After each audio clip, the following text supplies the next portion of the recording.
ہم ایک مسئلے کے طور پر ایک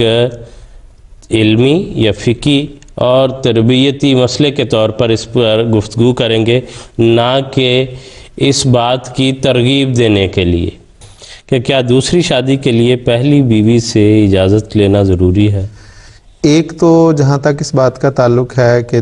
دوسری شادی کے لیے پہلی بیوی کی اجازت کی ضرورت ہے، تو شرعی لحاظ سے ایسا کوئی شرط نہیں ہے، کوئی ضرورت نہیں ہے۔ ہمیشہ یہ مد نظر رکھنا چاہیے کہ دوسری شادی کے لیے بہت ساری کڑی شرائط اسلام نے لگائی ہیں، اور اس کے لیے وہ شرائط اگر پوری کوئی خامند نہیں کرتا تو پھر وہ دراصل اس اجازت کا ناجائز فائدہ اٹھاتا ہے۔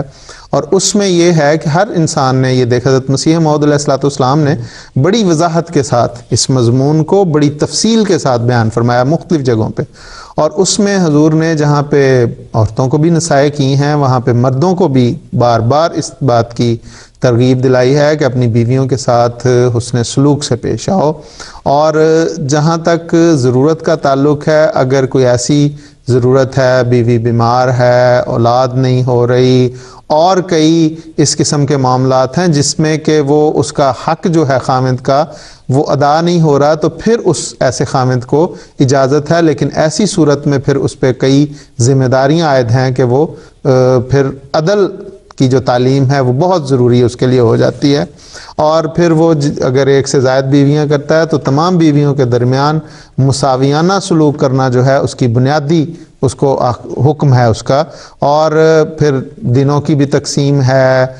لباس، خوراک، رہائش، ہر قسم کی سہولتیں جو ہیں اس میں وہ عدل سے کرے، یہاں تک کہ جو ظاہری محبت ہے وہ بھی اس میں بھی عدل ہو۔ تو یہ چیز جو ہے یہ بہت ضروری ہے، اور یہ انبیاء اور خلفاء ہی ان شرائط کو پا سکتے ہیں، اس کے علاوہ عام انسان کے بس کی وہ بات نہیں ہوتی۔ اس لیے یہ کوئی تعیش نہیں ہے، یہ کوئی عیش و عشرت کا سامان نہیں ہے، بلکہ ایک ذمہ داری ہے۔ دوسرا اس میں یہ دو باتیں ہو گئی، اور تیسری میں یہ عرض کرنا چاہتا ہوں کہ بعض ایسے ممالک ہیں جن میں دوسری شادی پہ پابندی ہے، دوسری شادی انسان نہیں کر سکتا ان کے ملکی قانون کے لحاظ سے۔ ایسے ملکوں میں رہنے والے جو احمدی یا مسلمان ہیں وہ ان ملکوں کے شہری ہونے کے ناطے جہاں وہ ان ملکوں سے مختلف قسم کے فوائد حاصل کر رہے ہیں، وہاں ان کے لیے ضروری ہے کہ پھر اس قسم کے قانونی جو پابندیاں ہیں ان کو بھی انہیں فالو کرنا چاہیے، اور بغیر کسی وجہ کے بلا ضرورت اسلام کی اس اجازت سے فائدہ اٹھانے کی کوشش نہیں کرنی چاہیے۔ وہاں پہ وہ پھر ان ملکی قوانین کی پابندی ان پہ ضرور ہوگی، اور پھر ایسے ملکوں میں جو جماعتی انتظامیہ ہیں ان کی طرف سے بھی اس ملکی قانون کو فالو کرنے کے لیے بعض اقدامات کیے جاتے ہیں، وہ پھر ان کو سامنے رکھ کے وہ تب ہی اس قسم کا کوئی قدم اٹھا سکتے ہیں۔ تو یہ تینوں پہلو جو ہیں وہ بڑے ضروری ہیں جو مد نظر رکھنے چاہیے۔ یہ کوئی سادہ سا اور عام سا سوال یا اس کا جواب نہیں ہے، اسلام نے تو اس کی اجازت دی ہے، لیکن اس اجازت کے ساتھ بہت ساری پابندیاں لگائی ہیں جن کو اپنانا، جن پہ عمل کرنا، جن کو پورا کرنا کوئی آسان بات نہیں۔ جی بالکل خواجہ، جب ابھی آپ یہ گفتگو فرما رہے تھے اور آپ نے شروع میں جب قرآنی حوالے سے بھی وہ ذکر کیا عدل کا، اور آخر پر بھی جیسے وہ بات جو آپ نے دوبارہ دہرائی، تو مجھے ایک واقعہ جو ہے وہ یاد آ گیا کہ خاکسار جب تعلیم کی غرض سے عرب ممالک میں سے ایک ملک میں مقیم تھا، تو وہاں پر ایک دوست دوسری شادی کرنا چاہتے تھے، تو جیسے ہوتا ہے بالعموم جو ہے پہلی بیویاں ان کو ظاہر ہے سوتن کا وجود جو ہے وہ اچھا نہیں لگتا، تو اس پر کافی وہ ہنگامہ پیدا ہوا۔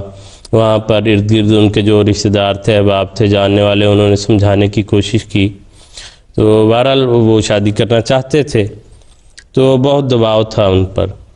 وہ حضور انور اید اللہ تعالیٰ بنصر العزیز کی خدمت میں حاضر ہوئے ملاقات کے لیے۔ ان کو وہاں ہم نے بھی اپنے طور پر سمجھانے کی، جو ملک ان کے گھر کے حالات تھے اس حوالے سے کئی باتیں جو ہیں وہ ان کے سامنے رکھیں۔ حضور انور کی خدمت میں جب وہ حاضر ہوئے تو ملنے کے بعد جب واپس گئے تو ان کی بالکل ایک اور کیفیت تھی۔ صاحب سے جب یہ پوچھا کہ جی میں دوسری شادی کرنا چاہتا ہوں تو حضور نے یہ فرمایا، جس کے یعنی مفہوم یہ ہے، الفاظ تو ظاہر وہ مجھے نہیں یاد اس طرح ہو مفہوم یہ حضور نے یہ فرمایا کہ شریعت کا یہ ایک مسئلہ ہے، اس میں اجازت ہے، اس سے میں منع نہیں کرتا، نہیں کر سکتا۔ آپ یہ دیکھ لیں کہ یہ ایک بہت بڑی ذمہ داری ہے۔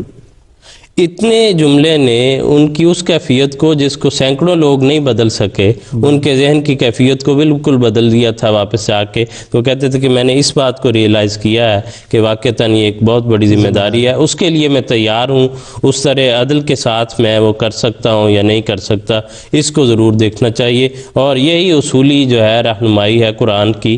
کہ اس معاملے میں اس بات کو ضرور مد نظر رکھنا چاہیے، صرف ایک طرف کے اپنے ذہنی خیال کے ساتھ دوڑتے یا بھاگتے نہیں چلے جانا چاہیے کہ جو ہے اس کو، جیسے آپ نے کہا کہ کوئی یہ صرف راحت تو آرام کا ذریعہ نہیں ہے، اس میں بہت ساری ذمہ داریاں یہ چیز اپنے ساتھ لے کے آتی ہے۔ اگر وہ ذمہ داریاں پوری نہیں ہوتی تو وہ راحت و آرام جو ہے وہ شاید وقتی طور پر کسی حد تک ایک جگہ سے مل جائے، لیکن اللہ تعالیٰ کے پاس جو اصل راحت و آرام ہے اس کے متعلق بھی ضرور اس سے پہلے سوچ لینا چاہیے۔